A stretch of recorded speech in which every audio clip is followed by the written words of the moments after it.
Okay. Hi, everybody. My name is Leah Eldridge, and today I'm presenting my infographic on the book Manifest Destinies, specifically Chapter 2, Where Mexicans Fit into the New American Racial Order by Laura E. Gomez. Um, and excuse me, guys, this is about my third take. I tried recording on Canvas, but it deleted, and I also don't have my glasses, so bear with me through this process. When I first saw the title and the abstract of this book, I was honestly shocked and excited. I grew up with a lot of Hispanic and Mexican Americans, and excuse me, I mainly researched the ethnicity or the race structure of my own as a Black American. So seeing this straying away from what was familiar to me, it is honestly a breath of fresh air, and it's something that I genuinely enjoyed. So let's move on to the main idea. The main idea I found is that Mexican Americans' racial standing is something that is of the ambiguous sort, as it is shaped by Spain's colonization and as it's created, and Spain's colonization and the US colonizations. So this social stigma and the standing is grounded by white supremacy. Therefore, it makes it a little bit difficult to Mexicans or for Mexicans to find a place between being worthy to be deemed or worthy to be deemed as white, having that privilege and supremacy that comes with it, or being non-white and the opposite of whatever that is, but gaining all the inequalities and the discrimination that comes with not being white.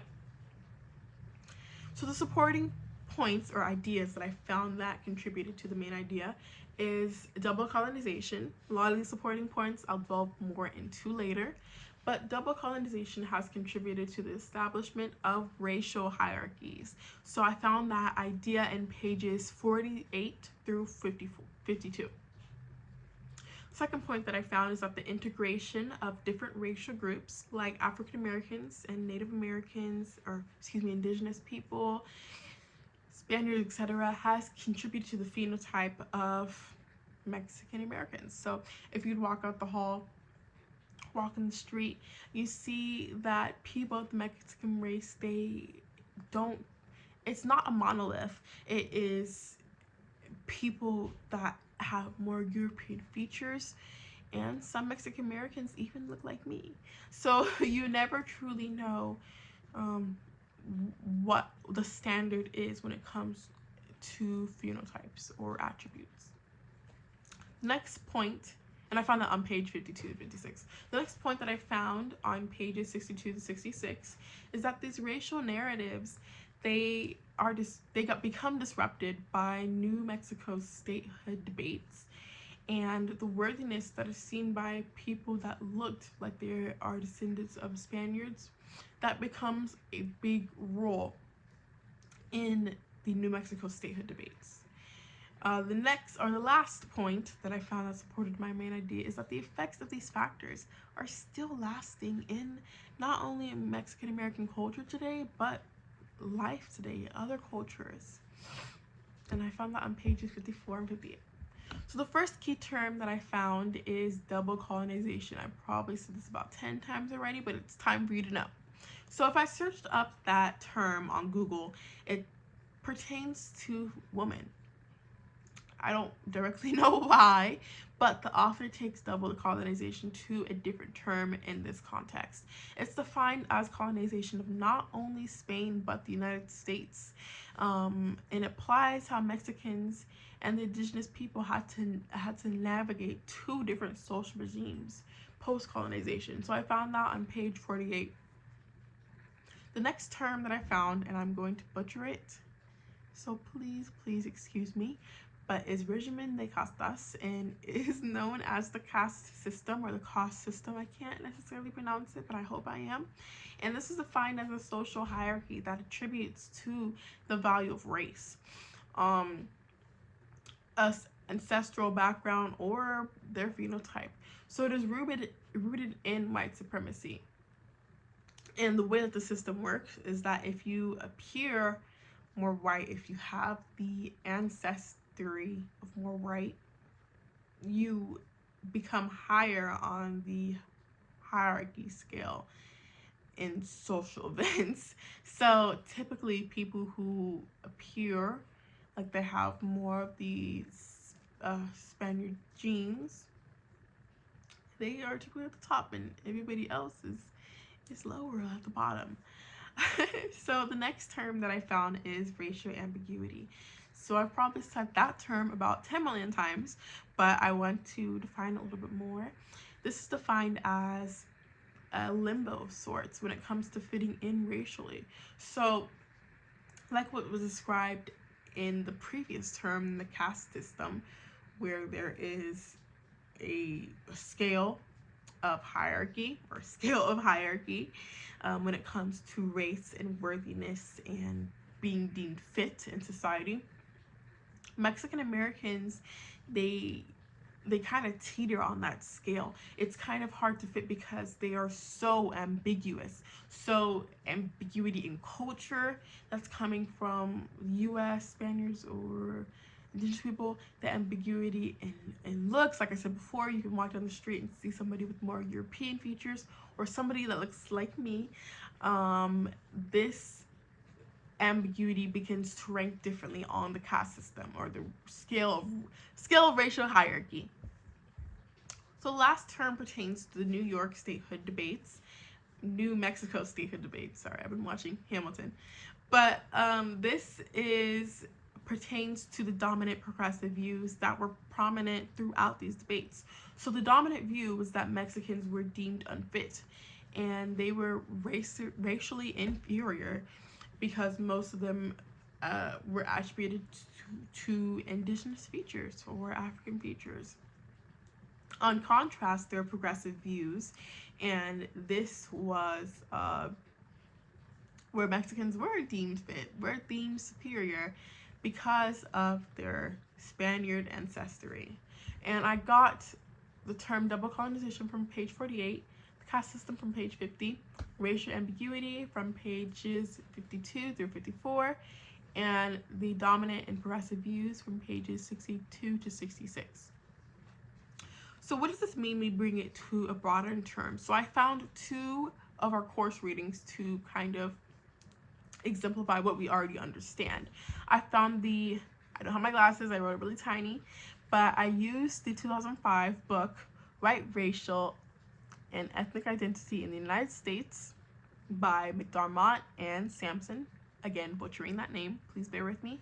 And I found the 1994 book, Racial Formation in the United States from the 1960s to 1990s by Omni and Winant.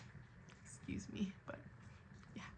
So the first book that I connected to, Gomez's book, is Racial Formation in the United States from 1960s to 1990s. So in that book, the authors, they describe the formation of a racial structure as a whole, as it is undoubtedly a form that is contributed by society. It's not a tangible thing. It's not a physical thing that we have built, but it is a construct that can be broken. It can be inhabited. It can be created, all by society. So they kind of challenge the idea of pre-existing racial structures. I connected this, and I found this on pages 54 to 55 in the 1994 book. This closely relates, I feel, to Gomez's commentary on how Mexican race and social structures are created to help them fit into society.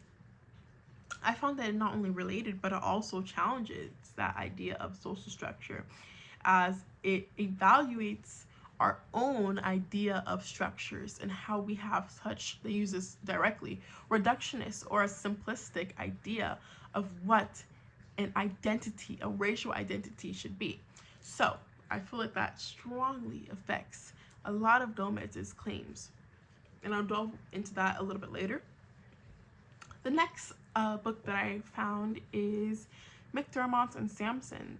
And a lot of readings that we have discussed a lot of readings that we have discussed in ethnic studies, we talked about white supremacy and how that has contributed to minorities. And this book is very unique in the fact that it talks about white race and the ethnic identities that connect to the white race. A good point that I found that this article talked about is the term symbolic ethnicity, which I found on page 251. And this is defined as a selective process of engaging with ethnic heritage without facing the systematic discrimination many minorities endure. So that was super duper interesting to me because it reminded me of the progressive view in the New Mexico statehood debates, where the idea of claiming onto that Spaniard ancestral background, it was a way to connect with that ethnicity without enduring a lot of the systematic discrimination. Unfortunately, that was not an option as it was deemed the least popular idea. But yeah, it honors, it directly contrasts with the ideas that Gomez presented. So let's analyze all the information that was said for the past 13 minutes. Gomez discusses the racial ambiguity of the Mexican race and how colonialism becomes a great contributor, and it ultimately derives from the difficult concept of white supremacy. Page 48. To me, this difficult concept of white supremacy, it raises questions on how the shape of identity compares to other minorities. So, for example, how does this ambiguity and this unestablishment of where Mexican Americans fit in our social construct, how does that compare to, let's say, Black Americans? Because I told you I did a lot of reading on that previously. So how does that two things compare? One where you are able to maybe take on the supremacy of Spaniard heritage versus Black Americans who have that history of, you already know. But I found that super duper interesting, and it kind of came from my own experiences of colorism, for example. I had growing up a lot of Mexican American friends and Hispanic friends. Colorism was a big point, pointing out the darkness of their skin or the thickness of their nose. Basically, minority features that I had attributed. So it was just an interesting plight, honestly, seeing that comparison in culture and standards. And now it's offered me a greater viewpoint. The second question that I had is, how might the establishment of racial hierarchies might show in a broader status, like the political and economic state? So what brought to mind when I came up with this question, when I posed this question, was Kamala Harris, for example. She has mixed opinions, but one huge debate or one huge point that came up with her support was she uses her Black identity as a scapegoat, as a way to connect to a certain audience. And that kind of reminded me, how does this affect the political and economic state of a world when it comes to Mexican Americans? Most importantly, these questions, they pose an interesting idea, and they matter because maybe we can challenge these reestablished hierarchical norms. We talked vaguely about this in the racial formation of the United States. If we have the power to create these social norms, these social constructs, why are we, if they're bound by inequalities, why are we perpetuating them? So it's just an interesting idea that I I was thinking while reading this. But thank you for listening to my long presentation, my long infographic and everything, very long. I hope you all have a blessed day, and thank you so much.